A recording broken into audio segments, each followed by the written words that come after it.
We're on the reservation and we're talking about Gad. And as we can see, it's like Gad don't own nothing right around us. It's all pollution. Esau make a lot of, if you can see the water right there, it's all garbage, dumps, all type of garbage they dump all over the place. And we go a few places in Peterborough, few museum, and we check out a lot of stuff and a lot of books and so forth. And this place is wicked and it's a lot of prejudicial against Gad. And we don't see our people around the neighborhood. You don't see no Gad. It's just all Eden, the other nation, Moab, Ammon, Elam, all these Eden nations. They set up shop all around the neighborhood, and they trying to say they have IDs for reservation to tax because they would say, oh, my mom is a native and all these things, and the Most High not gonna go for that forever. We so close in the end time for the Most High to destroy this place, and I hope and pray every day for the Most High to destroy this place. Redemption is so close, and I kind of feel it for my brother Gad, how they go through all these tribulation, sufferation, and reservation. And this country, Canada now, it's a lot of Eden packing up this place, setting up shop all over. Down in my neighborhood where I live, it's all Eden, take over. You don't see none of our people. They look at Gad as like nothing, like they take them for a fool. But I had a friend of mine, he's a Gadite, live on my building, and he don't take shit from nobody. We call him like the bear, right? But he don't take no shit from nobody. And my building, he run the building. And I give all props to Gad, and big up to Gad, my brother. And he know what's going on. He know these nations come over here is not his people. He know they're heathen. He know they come over here to oppress and set up shop and disrespect his people, but he don't take shit. And all praises to all the Gadites in North America, South America, all four corners of the earth. And I said all praises to the Most High. And a short topic, so shalom.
Ryerson University, downtown Toronto, a few feet away from where we actually prophesy and teach our people on the streets every Saturday.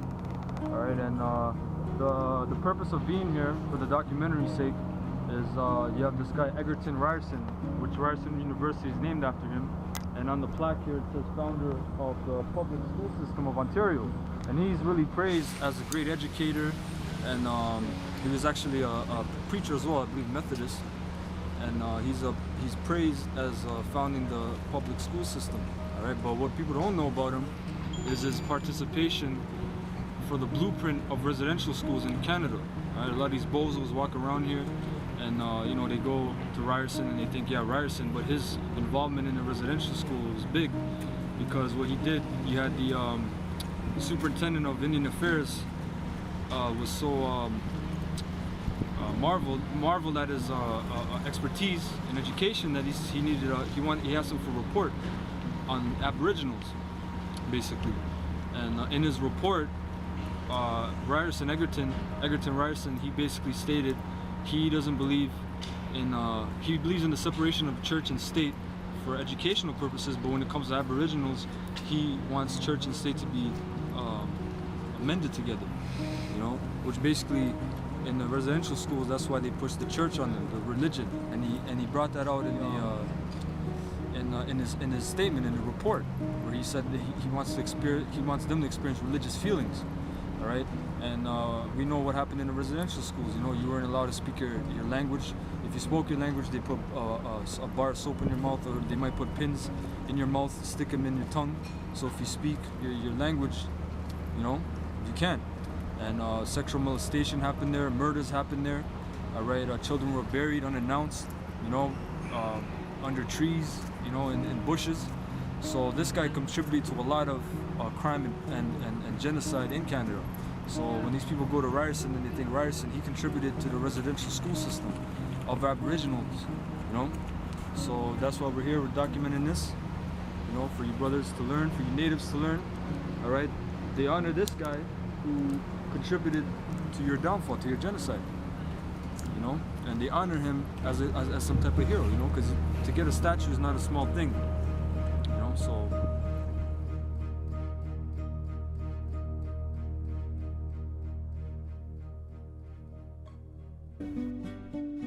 we're here in Brantford, all right, around the Six Nations Reserve, and this is the Mohawk Institute School. This is one of the oldest residential schools in Canada. You know, a lot of crimes happen here. There's a lot of grave sites, graves that they found because you had Canadian soldiers in World War II. They executed children here. All right, a lot of crimes happen here. So we're gonna bring out some information to go into that. As you see the plaque here, it was closed around 1970. All right, now it's supposedly an office center of some sort. But yeah, a lot of crimes happen around here, so we're here to expose that. Yeah, this is from 1889. The Federal Department of Indian Affairs is established. Indian industrial schools are sanctioned by the federal government, and as you can see, this is a sanctioned federal government school right here. And a lot of crimes has happened over here. There was a lot of bloodshed, a lot of sorrows, a lot of pain and suffering. All right, and a lot of molestation of the children of Gad. Okay, are sanctioned by the federal government, which in partnership with Catholic and Protestant churches. All right, so a lot of the churches consisted of a lot of these damn devils, a lot of these Edomites, right? And they were in confederacy to take the children and the tribe of Gad down. Okay. It says here, jointly funds and establish internment camps for all Native children across Canada. So this was a whole nationwide thing in Canada here. So they came confederate together to take them all down at one single time. Okay, now this is moving on to 1891. The first medical report of massive deaths in these schools caused by rampant and untreatable tuberculosis is issued to the federal government by Dr. George Orton in Alberta. Orton's report is ignored. So a lot of, as you can see here, it says the first medical report these schools, they weren't even treated properly, right? They weren't taken care of at all. And you could see that there was a lot of neglect by the so-called white man. And he's the one who actually brought these diseases over here, right? And got our people sick. So now moving on to 1905. Over 100 Indian boarding schools are in operation across Canada.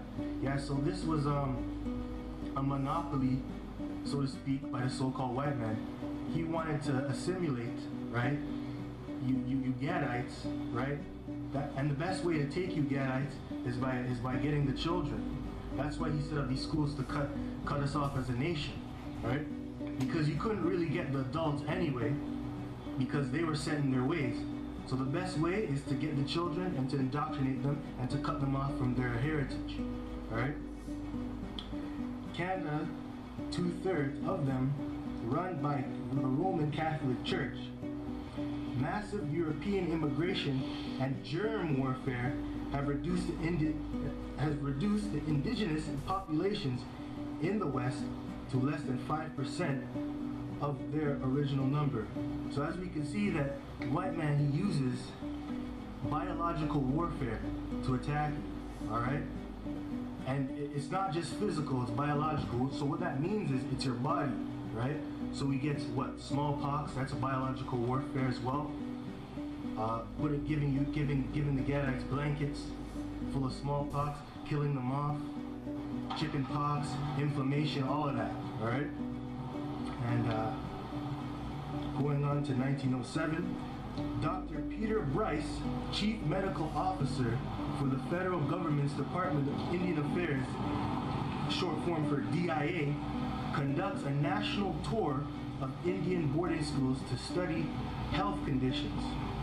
Bryce's subsequent report to DIA Assistant Superintendent Duncan Campbell Scott documents that over 1/2 of all the children in these schools are dying because of tuberculosis being deliberately introduced among them by staff.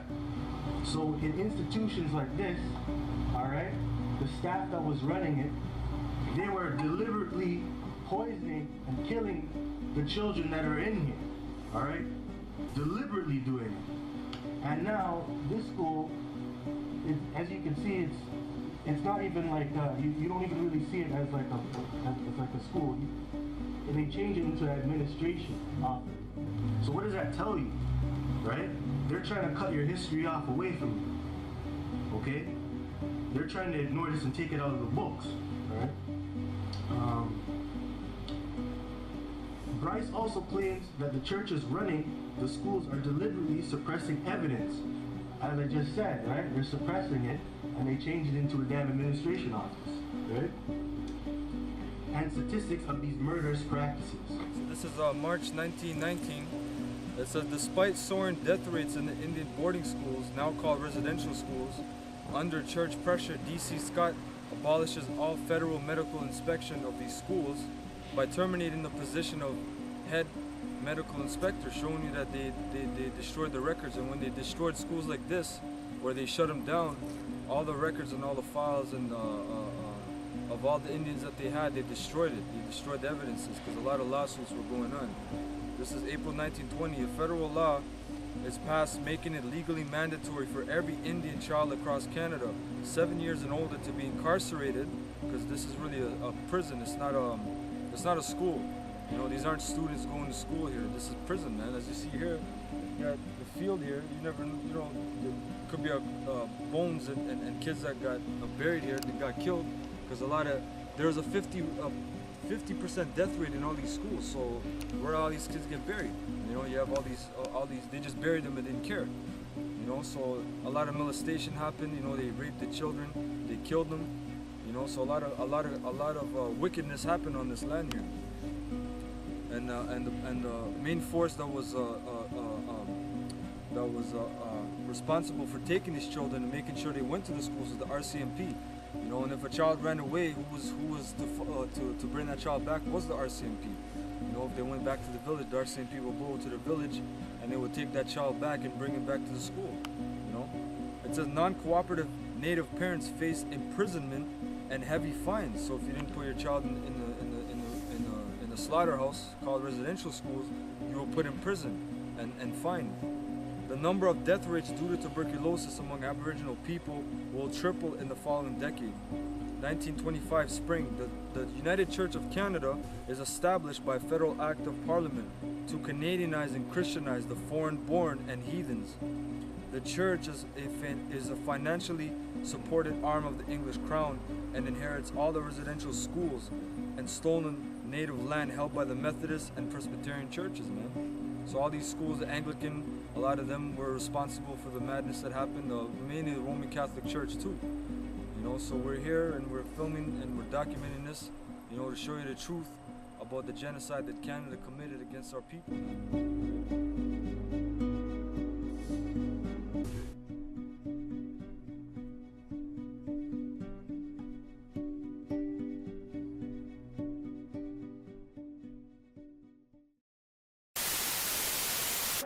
I stand before you today to offer an apology to former students of Indian residential schools.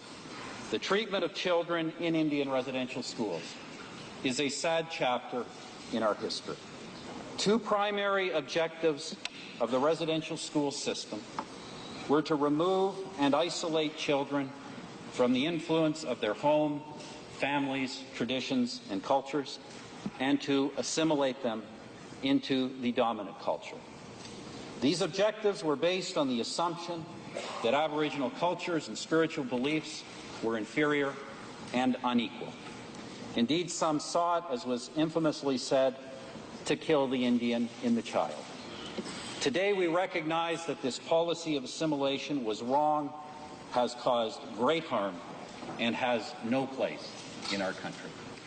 The Government of Canada built an educational system in which very young children were often forcibly removed from their homes, often taken far from their communities. Many were inadequately fed, clothed, and housed.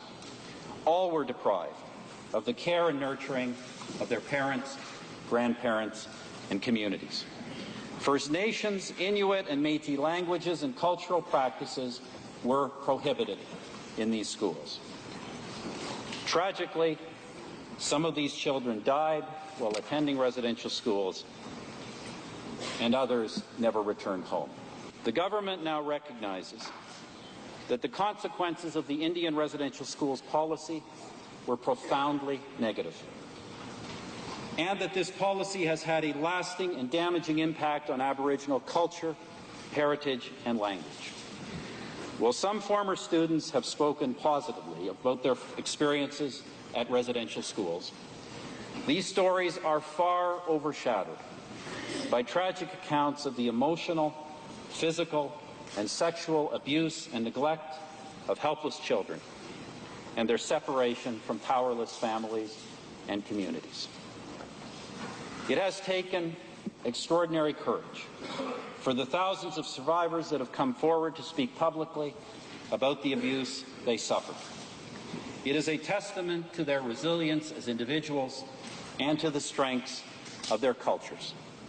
Regrettably, many former students are not with us today, and died never having received a full apology from the Government of Canada. Therefore, on behalf of the Government of Canada and all Canadians, I stand before you in this chamber so vital, so central to our existence as a country, to apologize to Aboriginal peoples for the role the Government of Canada played in the Indian residential schools system. To the approximately 80,000 living former students and all family members and communities, the Government of Canada now recognizes that it was wrong to forcibly remove children from their homes, and we apologize for having done this. We now recognize that it was wrong to separate children from rich and vibrant cultures and traditions, that it created a void in many lives and communities, and we apologize for having done this. We now recognize that in separating children from their families, we undermine the ability of many to adequately parent their own children and sow the seeds for generations to follow. And we apologize for having done this.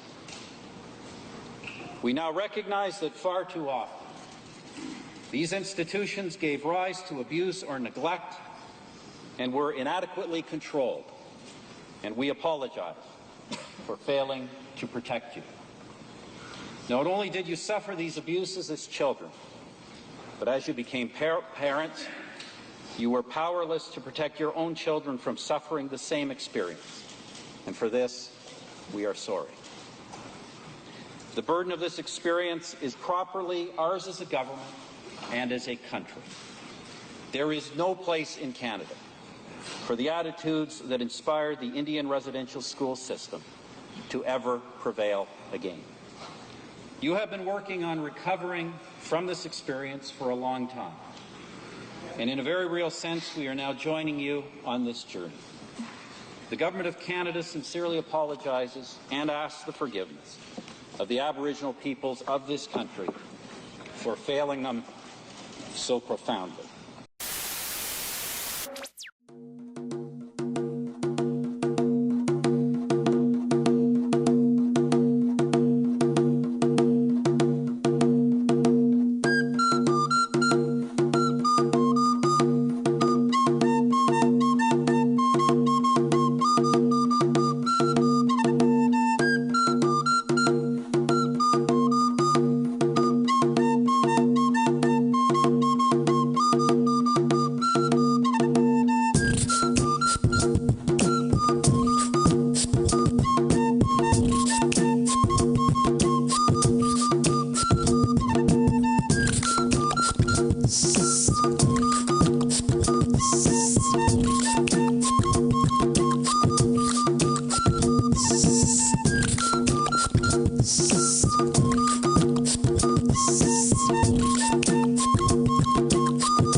Shalom.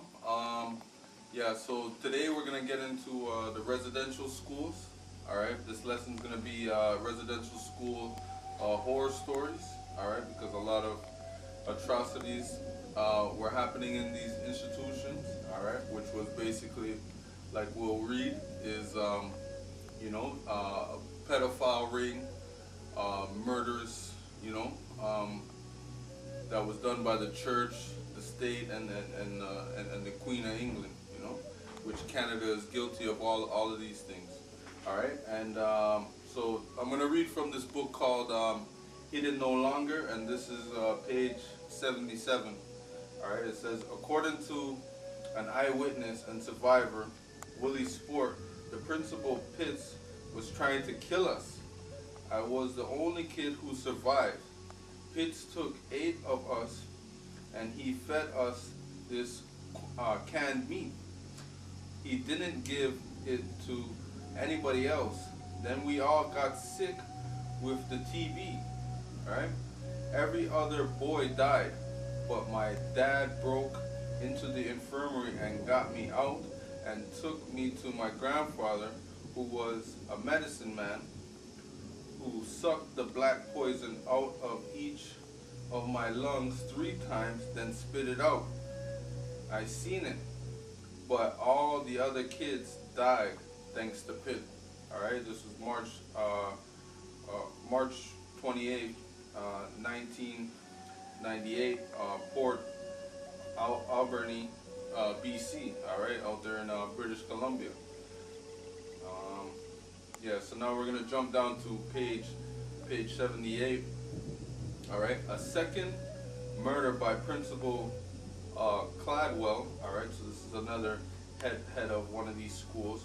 Was reported 2 days after Harriet's account was printed in the Vancouver Sun on December 20th, 1995.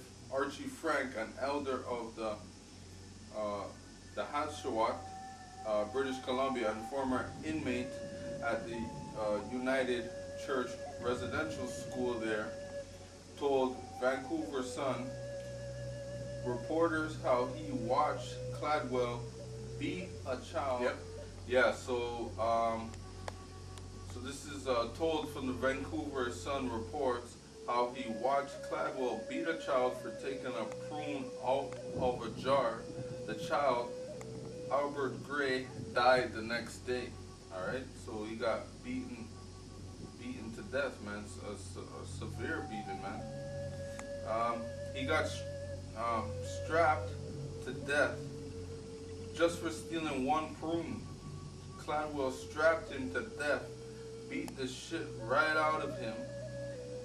And you know, you gotta come raw and uncut. People are upset because we're out on the street and we bring out history and certain of events today, and you know, certain words might come out and people are upset.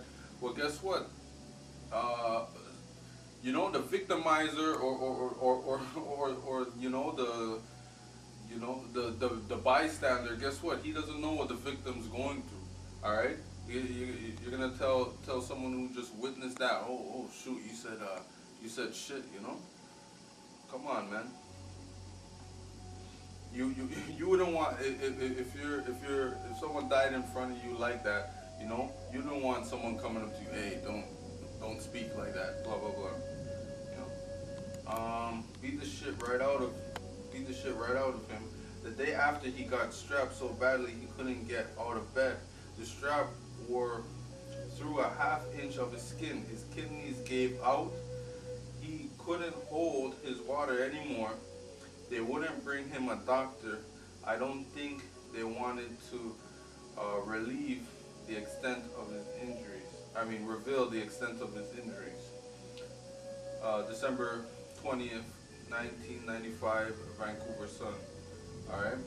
And now we're going to jump down to page 83. Alright? And this book, Hidden No Longer, has a whole bunch of things going on in it, man. And it gives you the articles. Alright? So this is page 82. This is a highlighted part we got here. In June 1998, Diana stated, "We regularly hear stories from our people about all the children who were killed at Cooper Island, right? It's Kuper. I mean killed, not just died. A graveyard of these kids is just south of the old school building. The priest dug up part of it when they closed the school down in 1973. There are not only children but fetuses in there, aborted by the nuns themselves. Whenever a girl got pregnant by staff or the priest, often the young mother would die too and got buried right next to their child." All right, because you people believe in Father Timothy and all these things. Oh, he lived a life of celibacy and stuff. You know, he's really popping the nuns on the low. You know, and he's touching the kids on the low, touching your children. All right. My mother, who's 80 right now, she saw a priest murder a young girl in the early years. They buried the kids under the floorboards. This was a common practice.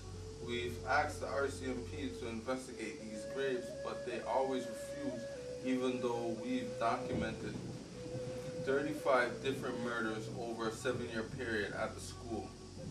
Alright? And this is the IHRAM, right? Which is spelled IHRAAM Tribunal, June 13, 1998. Alright? So we're going to jump down now. This is on page 83 now.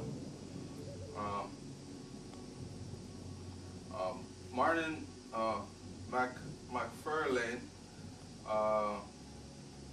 dormitory Martorn at the United Church Albion Residential School during the early 1960s spoke at a conference in Vancouver in February of 1998.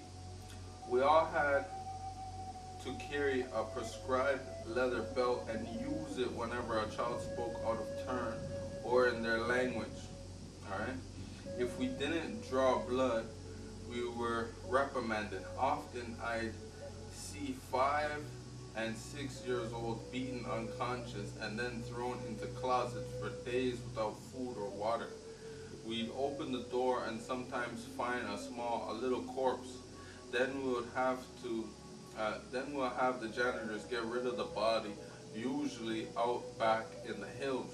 There are hundreds of bodies there. February 9, 1998, the SFU Harbor Center, Vancouver. A student at the same school, Harry Wilson, of the Hilltux Nation, alright, which is a First Nations tribe, told the author how in 1967 he found the body of a young Native girl on the grounds of the school one morning, and what happened to him when he reported the corpse to Principal John Andrews. I found the body, a girl, behind the Cladwell Hall one morning. Me and 2 other boys were poking around for food and I saw her. She was about 16, all naked and covered in blood. I think she was a Hadia girl from up north. I ran and told Mr. Andrews, and he and the RCMP showed up and got rid of the body and told us not to tell anyone. But the next week, Andrews had me shipped off to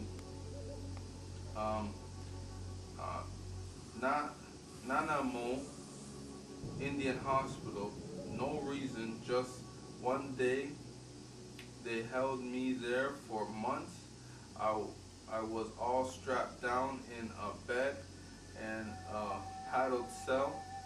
They gave me shots all the time, and these shocks to my head to mess me up. February 9th, 1998, Vancouver. Alright?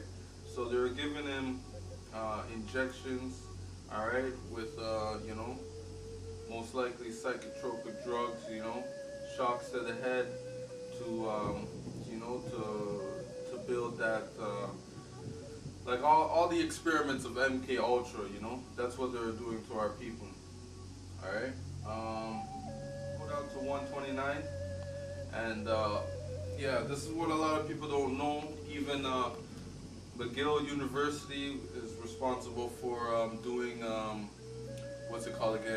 experiments on people, alright, through the MK Ultra program, alright. A lot of German scientists, Nazi scientists came to Canada, alright, and were experimenting on people, alright, and a lot of them were our people, natives, alright, of this land. Okay, so this is here on page 129. In the fall of 1940, when she was 5 years old, Harriet Nanani witnessed an RCMP assault on her village of Pakidat near Port Reeford on the southwest coast of Vancouver Island. I heard in a dream that they were coming, so I woke up and ran behind the stairs of my grandmother's house. Under a wood pile, I saw the RCMP gunboat pull up at the wharf, and these Mounties with clubs and guns jumped out. People were running and screaming, and I heard some shots. I saw our men getting beaten down by the Mounties when they tried holding on to their children. One man was killed. Soon, they had all the kids lined up on the beach, tied together by a long rope. They were all screaming and crying, and the parents were too. Some man in a dark suit was ordering the cops around. I think he was the minister from Port Alberni. He was grabbing and slapping the children, examining them like they were cattle. All right, so this is what they were doing to our people, man. All right, so you know, and then Esau turns around and says, oh, we don't like to take care of our families and blah blah blah. He's the one who put that division and put these this dramatization on our people that is passed down onto our children, and have our people living through these memories and these you know, these things that are boggling our mind, all right, and causes these social disorders that are going on in our communities, right? When the boat pulled away, the whole village seemed to die. Nobody moved. Everyone lost the will to live after that. Yeah, because imagine that. Your whole children are being carried off by some other nation that raped, robbed, and murdered your ancestors, and you know, and then all of a sudden, you know, certain years you have of a little peace or whatever, then they come back and do it again, you know, and then, you know, try to give you kind words and all this garbage, you know. That's why, you know, you natives can't never trust thine enemy, man. All right. And my mother hid me with. I was the only child left in the village, right? And my mother hid me with relatives so I wouldn't get taken. But somebody in the village informed on us, and the Mounties came and got me when I was 10. You see that? You see that? So a man who's there watching, or a woman, or whoever the hell, right, is there watching that destruction and, you know, the wasting of our people, and to see one child left in the village, he's gonna call the cops, or she's gonna call the cops. You know, showing you the mentality of our people is a very very hateful thing that we have towards each other. All right, I don't know, and you know, and then we're supposed to have all this love for the white man. I don't know how I survived that boat ride. We were all down in the hold of the RCMP boat without water or food for 2 days. Sometimes a kid would die and they would just throw their body overboard. I was happy to finally land because I expected to see all my cousins when I got to Albany school, but only one of them was still alive. 6 of them gone. December 12th, 1995. All right, and that was basically it. All right, from the book Hidden No Longer. All right, and this show, all right, is residential school horror stories. All right, and you know, these things, all right, they're not of the past. The so-called white man, the Edomites, they have plans to do this to our people again, all right, because you Native Americans are the 12 tribes of Israel, along with you Negroes and you Latinos, all right, and they have plans to do these things again and try to really exterminate us, all right. That's why our people have to turn back to the Most High, the Creator, all right, and follow His ways, and you know, and try to do it to the best of our ability, and hopefully He has mercy on us, all right, because times are coming that these things are going to be relived again, all right. So with that, so.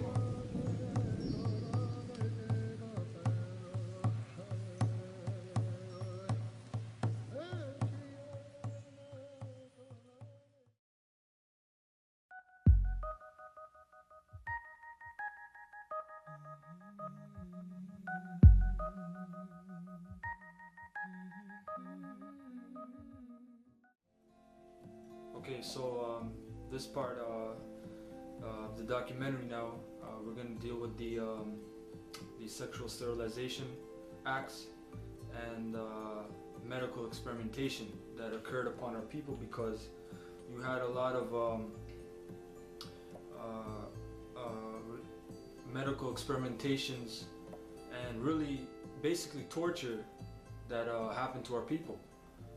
because during the time of World War II, post World War II, when you had the so-called SS or Nazi scientists, the Russians were trying to take them, and the American and what most people don't know, as well as the Canadian, were also trying to take them under the guise of Project Paperclip, which we're going to get into that a little later. But you had a lot of torture and madness that happened to our people, so this is going to cover that segment of it. All right, so this is from the chronology. All right, chronology of the crime, genocide in Canada in the modern era, starting in 1928. It says the Sexual Sterilization Act is passed in the Alberta legislature, allowing any inmate of an Indian residential school, showing you, what does that show? What is an inmate? Is a prisoner. These were not schools, man. But that's what we keep trying to push to people out there, you bozos. You talking about, oh, these natives, they went to these great schools and they learned how to become civilized and industrious civilians. No, these were internment camps, man. All right, the reservation is already a prisoner of war camp. Then you take the children to these so-called boarding schools, which are nothing really but death camps, man. All right, to be involuntarily sterilized. So any inmate in an Indian residential school can be involuntarily sterilized at the decision of the principal, a church employee, or a church employee, because there was an act passed basically saying that you had to, for Native parents, you had to put your children in these residential schools. If you didn't, you were fined and or jailed. So when they put their children in residential school, they had to sign a waiver, basically waivering their rights, their parental obligation, their parental status to the principal. So the principal now is that legal guardian of that child, and it's at the principal's discretion whether or not that child is sterilized. And of course, what was the policy? To destroy GAD, to destroy our people. So of course they let them get sterilized, man. Right? It says at least 2,800 Aboriginal men and women will be made infertile under this law. All right. 1933, an identical Sexual Sterilization Act is passed in the British Columbia legislature. 3 sterilization centers are established in heavily populated Native communities at the R.W. Large, which is the United Church Hospital in Bella Bella, at the Nanaimo Indian Hospital, and the Charles Camsell United Church Indian Hospital in Edmonton, Alberta. And when me and the brothers went out to what was that, Curve Lake Reservation in Peterborough, we met a native whose grandfather, I believe, was a black man, and he had Native ancestry as well. And what happened was he was going into the sterilization that happened, and he was also going into basically his children weren't given status cards because when he married his wife, which was a native, she married, I believe, outside of her reservation, which if you did that, your offspring weren't legally termed natives, basically, and they weren't given that status card, showing you the white man's more further trickery, you know? All right. 1939, January. It says Cowichan Native children are used in medical experiments conducted by German-speaking doctors at the Catholic Cooper Island Residential School on Vancouver Island. Several children die as a result. The RCMP suppresses inquiries into the deaths, and the German Catholic order running the school, the Montforts, is replaced by the Oblates. All right, which is 1939, when World War II commenced. All right. 1946 to 52. All right. Hundreds of Nazi and SS doctors are granted citizenship and immigration to Canada under Project Paperclip. Right. And work at Indian hospitals and other facilities under CIA and military sponsorship, including the Allen Memorial Institute in Montreal. Their research includes trauma-based mind control programs, sterilization techniques, and pharmacological drug testing on Native children, orphans, and many others, man. Alright, so they were using our people as guinea pigs, testing because during this time, Project Paperclip, you can watch numerous documentaries on this, man. This is no conspiracy theory, right? You can watch numerous documentaries on this, where History Channel, probably Discovery Channel, they have it, where they show you that Project Paperclip, you had Nazi scientists come over here, all right, since that's scriptural anyway. It tells you in the scriptures, Teman is the wisest of Edom, which Teman is the Germans. So that's why after World War II, the Russians tried to take as much German scientists as they could. The Americans tried to do it, and the Canadians did it as well. And like I said, you can watch numerous documentaries on this subject where they show you they were testing LSD, acid, all these drugs on people and recording their reactions, man. You know? So they use a lot of these so-called scientists. They actually torture children, man. A lot of wickedness happened.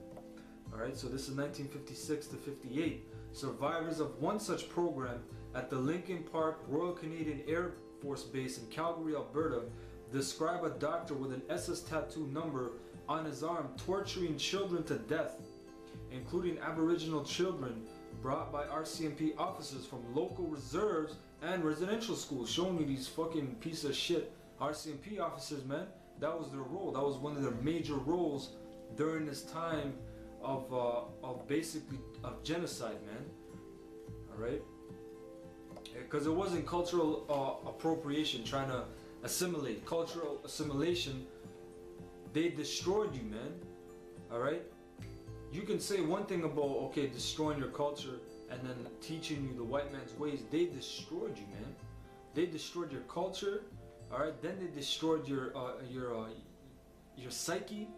You know, they destroyed you physically. All right, they left you with scars that can't be healed, and then the ones of you that didn't die and you were let out into this free world, go now. You know, you're free.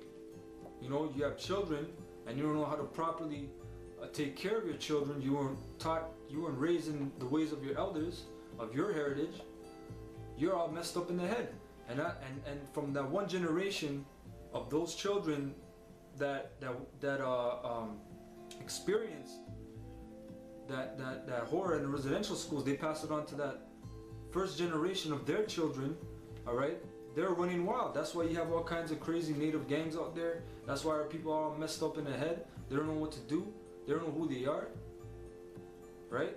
It takes one generation, man. Remember that, one generation. That's all it takes. All right. It says similar crimes are described by survivors of programs at military bases at Suffield, Alberta, Nanaimo, BC, and at the Lakehead Psychiatric Hospital at Thunder Bay, Ontario, which is just north of here. And Thunder Bay, there's a recent article that came out exposing the racism in Thunder Bay. We know there's a lot of racism everywhere to Native and blacks and Latinos, man. In Canada, already in Canada. But Thunder Bay it's blowing up so much that they made an article, they made a short clip about it on the news, and there's a lot of racism out there, a lot of prejudice against the tribe of Gad, you natives, man. And you should know that. It shouldn't be no surprise to you. Just like all this bullshit about Black Lives Matter, Native Lives Matter, it shouldn't be a surprise that the white man is shooting you down in the streets, alright? Because he is the devil, man. You should know that. You should know this. That's his role. If he wasn't shooting you blacks and Latinos and natives down in the street, he wouldn't be who he is, man. Alright? That's his role. Get with it, man. No, he's a devil. Stop being so surprised.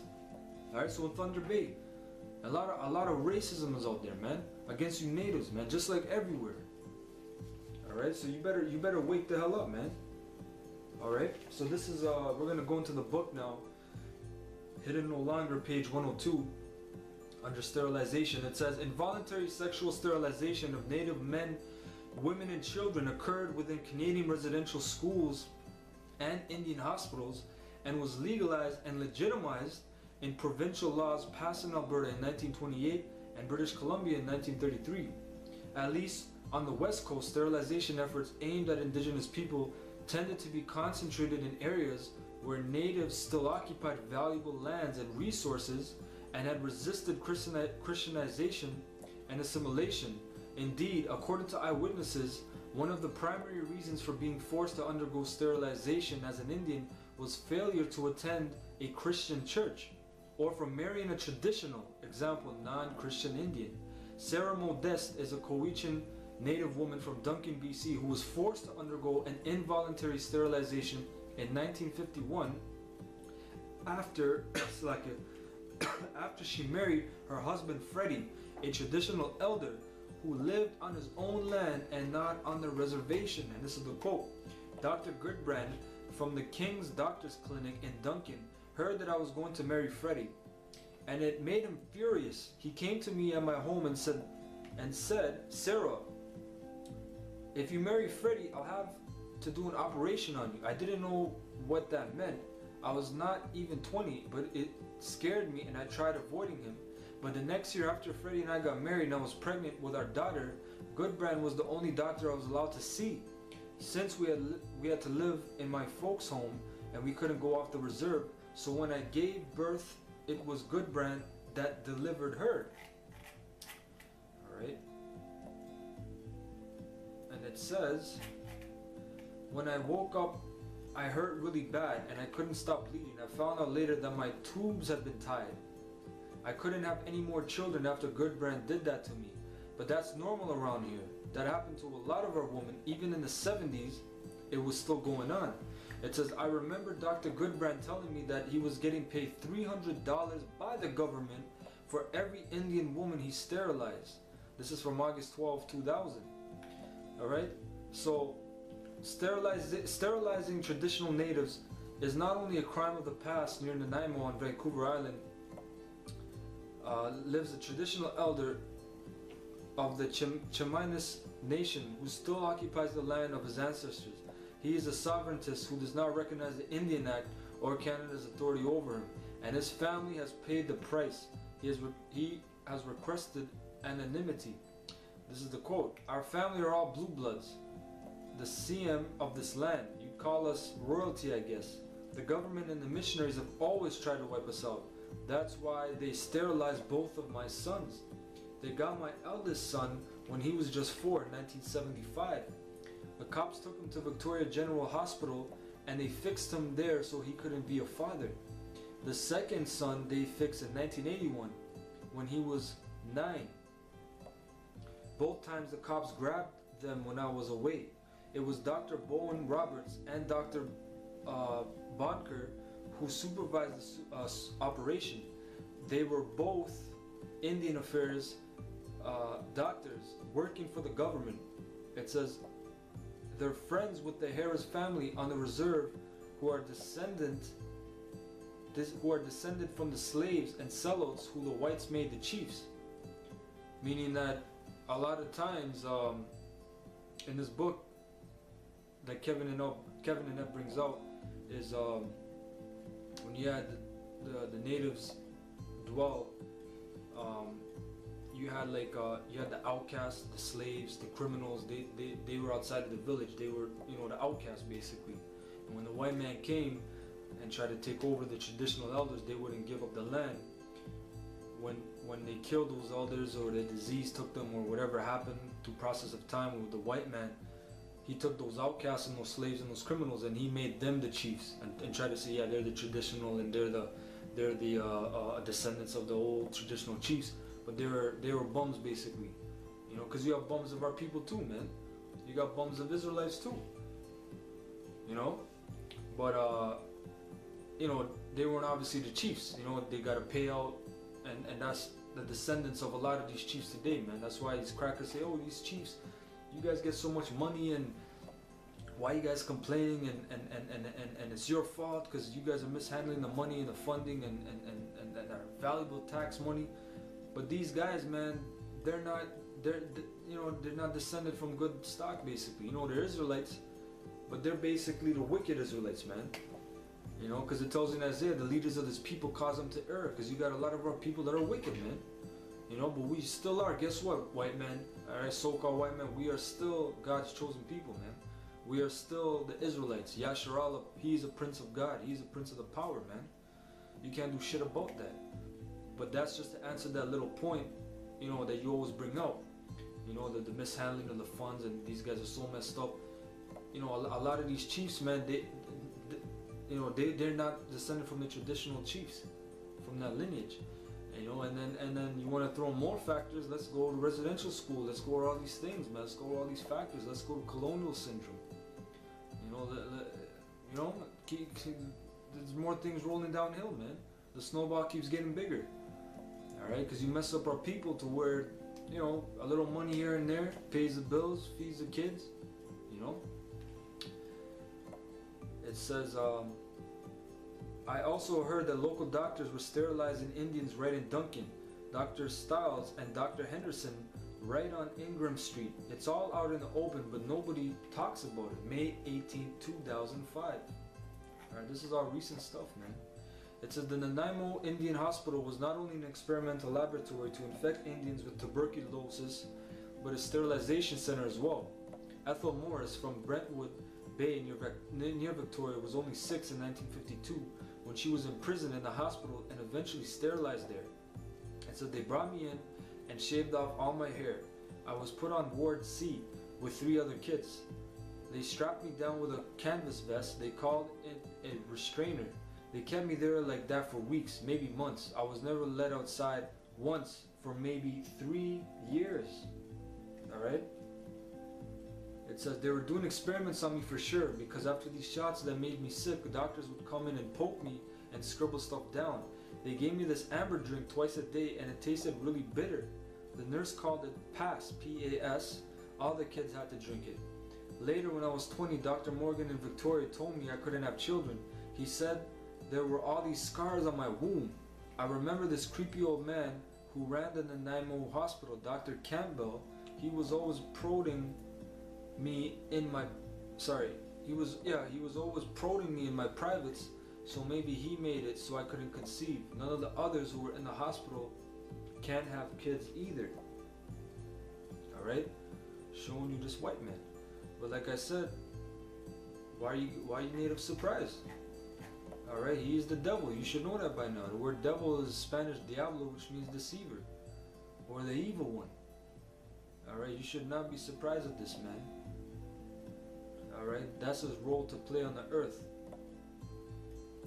Alright, name one thing that this devil has done good to you since he came.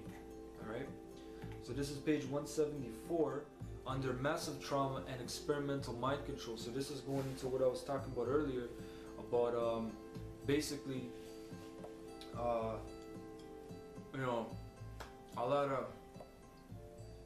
of experiments with psychotropic drugs, seeing how much toleration, see how tolerant you are to pain, going into MK Ultra and whatnot. So it says, following World War II, the US military was deeply concerned that only a small percentage of its troops had shown a willingness to engage in combat. Could the personality and aggressiveness of average citizens be molded and their thoughts controlled to make them better killing machines? This question prompted the massive covert research program codenamed MK Ultra, commenced by the CIA in 1952. Since Nazi Germany had pioneered this research in its death camps, the CIA secretly imported hundreds of SS doctors into America under Project Paperclip and put them to work at facilities all over the US and Canada. Their chief research subjects were children from the military families or those stolen from orphanages, hospitals, and Indian residential schools. Alright?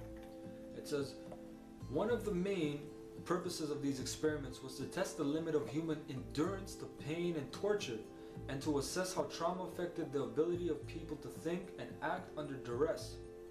Children, especially if they were Indians, were easy to obtain for these studies, and in some cases were deliberately tortured to death as part of studies by researchers working alongside Nazi and SS doctors. Sarah Hunter, which is a pseudonym, is a Caucasian woman. Sarah claims that between 1956 and 58, she was imprisoned in the former Lincoln Air Force Base in Calgary and subjected to rape, torture, and experiments along with 25 other children. The experiments were run, she claims, by SS doctor codenamed Bob Armstrong, whose SS tattoo number was 091374SS, and whose cover was a major in the Royal Canadian Air Force. So this guy, that was his cover, he was a major. Sarah claims that all of the other children and a similar number of abducted adults were deliberately tortured to death in special soundproof cells by Armstrong and his assistants. All of them Canadian and American scientists. The bodies of the murdered were then disposed of at a local mink farm owned by a man named Jim Green. It's kind of like Robert Pickton, right? The Canadian military provided security for the operation. Alright? Sarah recounted to the author in 2005, "I was the only one to survive. All the other children died. Bob Armstrong kept me alive. I think it was to look at the long-term effects on me as I got older. He pretended to like me, but he couldn't love anyone. I saw him burn a little girl to death with a blowtorch and have a man's ears pulled off with pliers. All the time, men in white coats and a British lady, they were all taking notes, even with all the blood and screaming." February 22nd, 2001. Sarah says that many of the children who were killed were Aboriginal, along with runaways and orphans. Armstrong told her that one of the men watching the tortures was a senior RCMP liaison officer with the US government, and that he had brought the Indians from the local boarding school. It says, "I think he was proud of what he was doing, like he was making history. He was using me as a sounding board, as if I was writing a book about him. He'd say, 'This will win me the Nobel Prize, and the Yankees will never be able to thank me for what I'm teaching them.'" February 3rd, 2005. Alright. In January 1994, Sarah and her husband appealed to the Canadian government for redress for her suffering. At that same month, were visited by Sergeant Dan Gasso of the military's National Investigation Service, NIS. After some checking in military archives, Gasso phoned Sarah and confirmed to her that what she had alleged was true, including concerning the type of experiments being conducted at Lincoln Park and the identity of the SS doctor who supervised them. It says, "This Gasso fellow was really sympathetic, you know. He wanted to help me, but he was really upset, and he kept saying, 'Are you sure this Armstrong was just a researcher? Because it says in the files he was in charge of these programs all over Canada.'" So this dude was a top man, you know. 2 weeks after his call, Gasso phoned again and demanded that Sarah forget their previous conversation and told her that he was off her case. He said that the matter was now closed due to national security and warned her that she would be sued or jailed if she pursued her claim. The presence of other Nazi researchers at Indian residential schools on Canada's west coast, such as Cooper Island in 1939, indicates a pattern in these experiments, which relied on a large number of already traumatized live test subjects, like the children found in a typical Indian residential school. Run in the 1930s by a German Catholic order known as the Montforts, Cooper Island Residential School witnessed many killings of children as described in this book's first section on homicides. But in January 1939, German-speaking doctors arrived at the school and began, as at Lincoln Park, experimenting on batches of 25 children. Alright. 176 or 178. Alright, it says, according to Dennis Charlie, a Cowichan man from Duncan, BC, who survived the experiments, he says, "We were taken out and given these shots in our chest by the Germans, one needle near each nipple. It made you all dizzy and sick. I passed out and was sick for days. But some of the other boys died. Sandy Mitchell for one. I saw him in a bed in the infirmary and his body was all puffed up like a balloon before he died. He told his family he died of a cold." Statement to the author, August 12, 1998. Arnold Sylvester, another Cooper Island survivor who endured the needles, told Iram Judge, alright, "We couldn't figure out who those Germans were. They were dressed different and needed interpreters. They treated us like we were cattle, just shoved the needle in us and threw us in these little rooms to be watched like bugs under glass. I was so sick I couldn't keep anything down. I still have the scars from those shots. We were told to never talk about it, especially after Sandy and other kids died from the shots. Alright? After the local police were told of these experiments and began making inquiries, the entire staff at Montfort priests at Cooper Island resigned and left the premises in one day and were replaced by the Oblates. Alright, so in one day, man. Alright? It says 179. A gentleman's agreement was in place during those years. Oslaki, no, that was it. Yeah, that was basically it. All right. So that was the section on medical experimentation. So as you see, a lot of wickedness and injustice is bestowed upon our people, man. You know, and who's to blame? You know, the so-called white man, who you are Esau, Edom in the Bible. All right. So, you know, this is just to show you what kind of wickedness that the white man has done, man. We're trying to expose us to the power of Yahweh Hashem Yahweh Shai, man, and Barakatah Yahweh, Barakatah Yahweh Shai for letting us bring this information out, man. You know, this is to wake up you tribes, man. You know, you guys are doing I don't know more, Native Lives Matter. That's not gonna do shit. Alright, the white man's still gonna shoot you down in the streets. Alright, you natives out there, you're the same as the blacks. Because how many natives have just been shot with their hands up, don't shoot? Alright, they've been shot down just like the black man, just like the Latino man. Alright, so you are the same people, man, so you better get right. You better wake up in your mind to your true nationality, that you're Israelite. Alright, sons of Jacob. Alright, so we're gonna move on to the next part.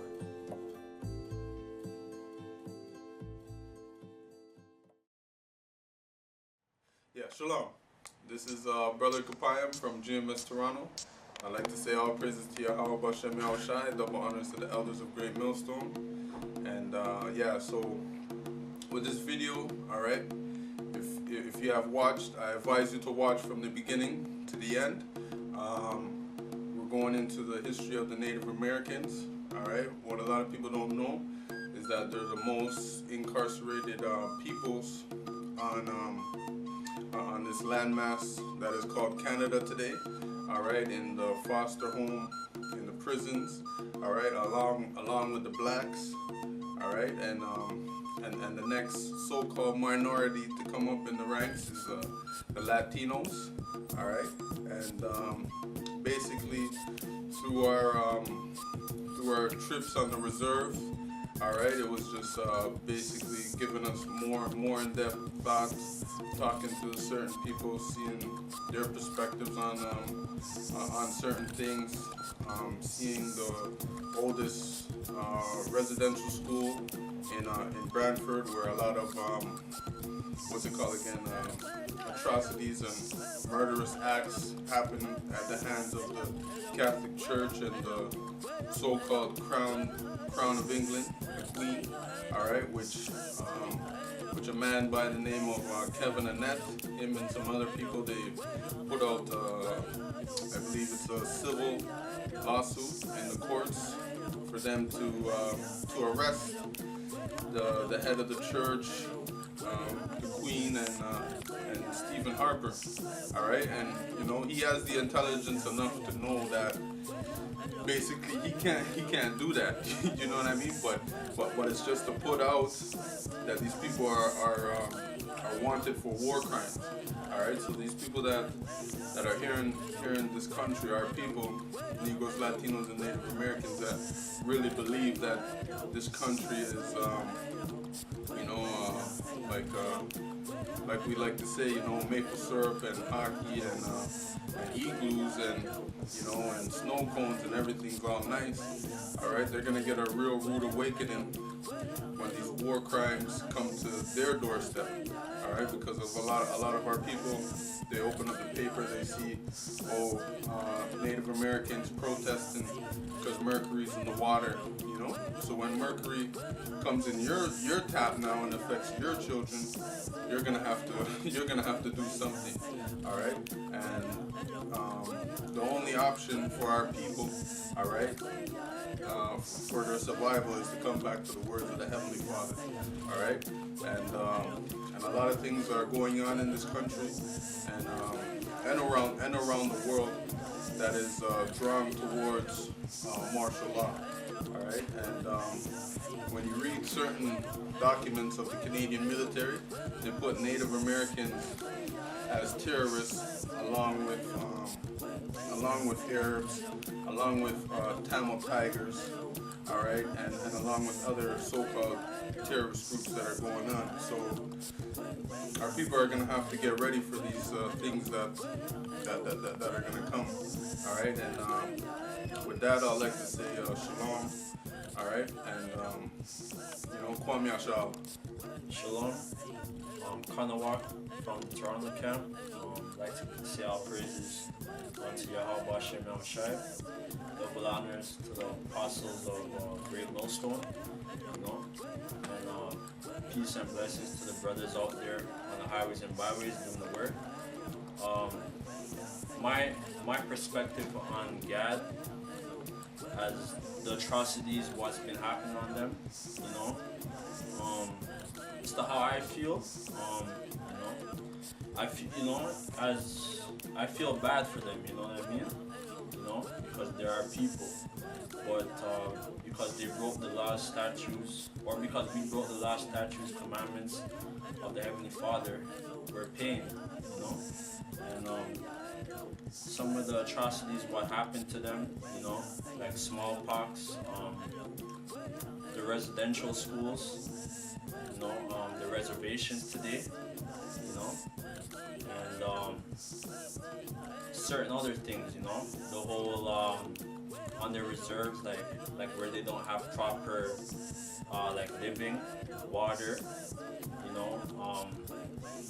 adequate like drainage and so on. Our people's catching hell, man. In their own land. So I have this scripture, Habakkuk 2:12. Woe to him that built a town with blood and established a city by iniquity. Because Canada, America, South America, the whole Western Hemisphere was stolen from our people by the hand of the conquistadors, the Royal Canadian Mounted Police, U.S. Marshals, the English and French. They came, they slaughtered our people, So they're gonna have to pay for that, for their crimes against the Native Americans, the Negroes, Hispanics, they're gonna have to pay for that. Woe to him that built a town with blood and established a city by iniquity. And then I'm gonna get one more scripture, Numbers 35 and 33. So you shall not pollute the land wherein ye are, for blood it defileth the land. The land cannot be cleansed of the blood that is shed therein, but by the blood of him that shed it. That's plain. So the so-called white man, Esau, he shed our brother's blood. He's gonna have to pay for that. Alright? And then it says, defile not the land which ye shall inhabit, wherein I dwell. For I the Lord dwell among the children of Israel. Alright? Plain. Alright? The Lord's only dealing with his people, man. So-called Negroes, Latin Americans, the so-called Latin Americans and the Native Americans. Alright? So with that, I'd like to say shalom. Double honors to our to the apostles of Great Millstone.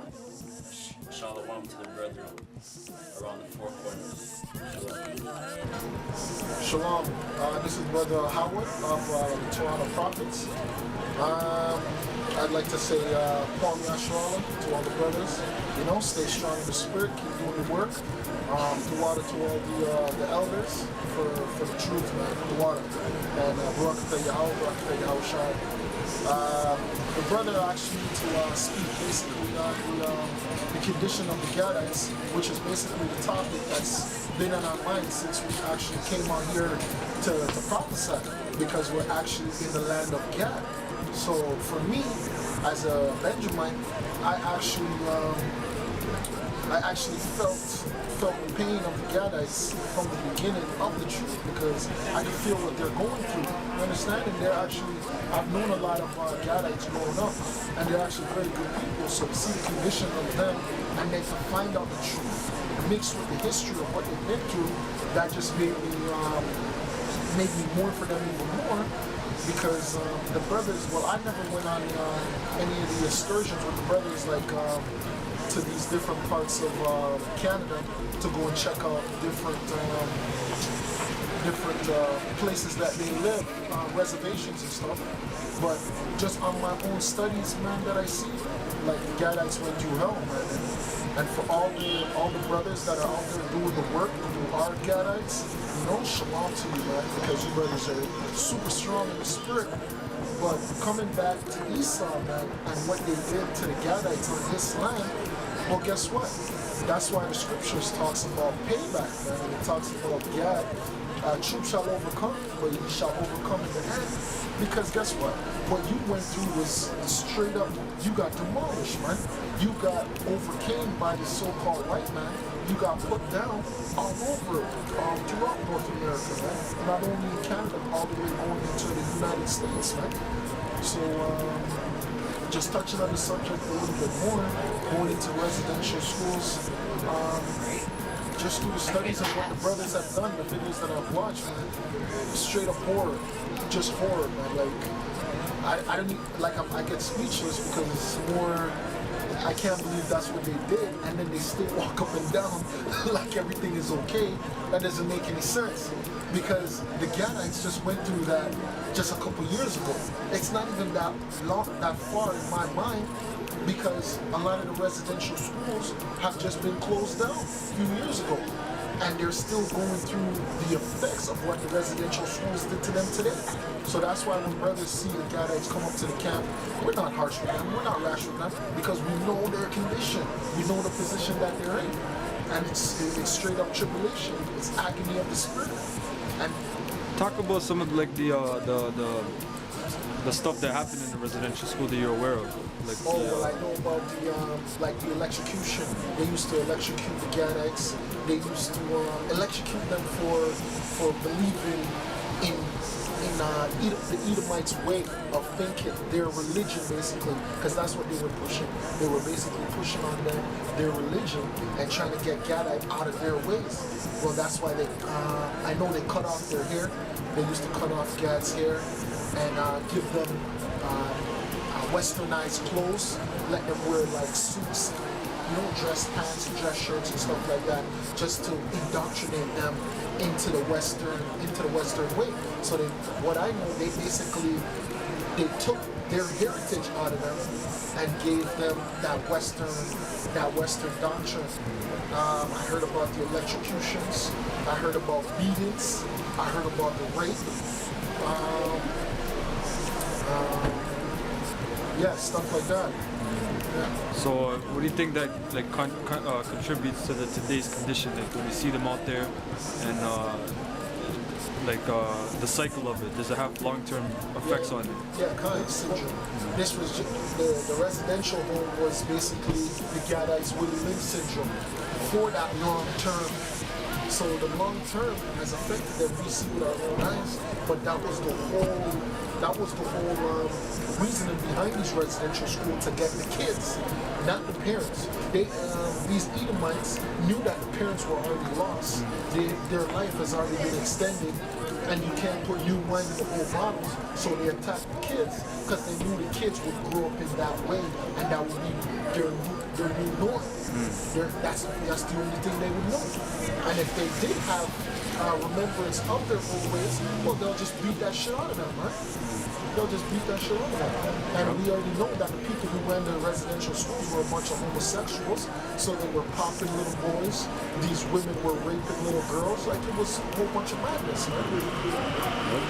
So what do you think is left for natives to do in Canada, or even just throughout the United States? What's the answer? The answer. What is the answer for them?